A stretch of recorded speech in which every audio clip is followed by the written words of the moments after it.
This is Keisha Spivey, and I'm bringing you your Friday Fire. Hope you're having a glorious morning. I want to read to you one verse out of Leviticus 6:13. It says, "Fire shall be kept burning on the altar continually. It shall not go out." And as we're studying in, I'm reading back to the book of Leviticus. There's all these rules, all these things the priests need to do, all the things that the people need to do.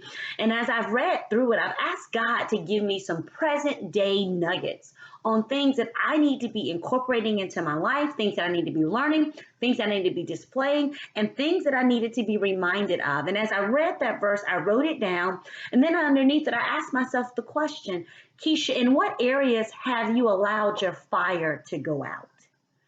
And maybe the fire hasn't gone out, but I've allowed it to wane. And so as I thought through that, I thought it was the ideal question to ask you on Friday Fire.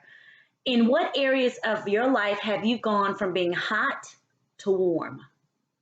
Or from warm to barely kindling? Or from barely kindling to coal? Have you allowed the disappointments and the frustrations and people and the problems and the issues coming at you, have you allowed it to literally just dampen your flame? Have you allowed the pressure that's going on around you, all the situations to literally start smothering what God has put on the inside of you, the altar of your heart, that thing that is supposed to continually be burning for Him and for His purposes and for His plan? Have you allowed it to just barely flicker? Have you gotten okay and comfortable with it flickering? Just enough for you to say that it ain't out, but it ain't necessarily on. It's not out. It's not necessarily giving any radiance. Have you become okay with that? Have you allowed yourself to get into a place of toleration and a place of being comfortable where, you know what, I'm not that bad, but, I'm not that in that situation. I'm not where I used to be. I'm not doing that anymore. Instead of looking at all that God has called you to be. It says, fire shall be kept burning on the altar continually. It shall never go out. And as I read this, I was reminded that I have the responsibility to keep the fire on my altar burning. I have the responsibility to keep feeding it wood. I have the responsibility to make sure it stays connected to the other sources of heat. It's my job.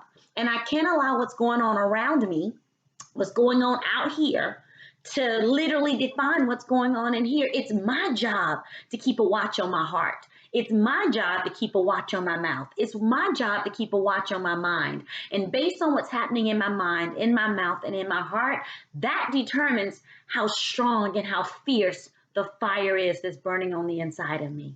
It's so easy to transfer all of that to somebody else. If they would do this, or if this situation would change, then I'd be hot.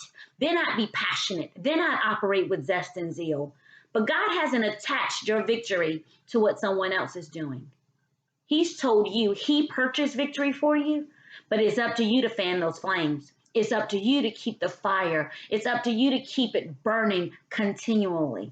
Because it's there that you'll find strength. It's there that you'll find hope. It's there that you'll find your joy, especially when the world is coming at you. The Bible doesn't tell us that the attacks won't form, but it does tell us that they won't prosper. And how you can rest in that is if you keep your heart burning passionately for the things of God, and you stay committed to be a disciple of God.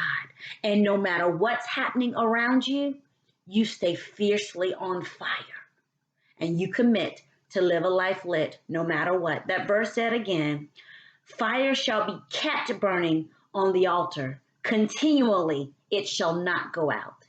Don't let your fire go out. And if you sense it going out, get connected to someone that can help relight that fierceness for you and challenge you to come higher so that you can be hot for the things of God.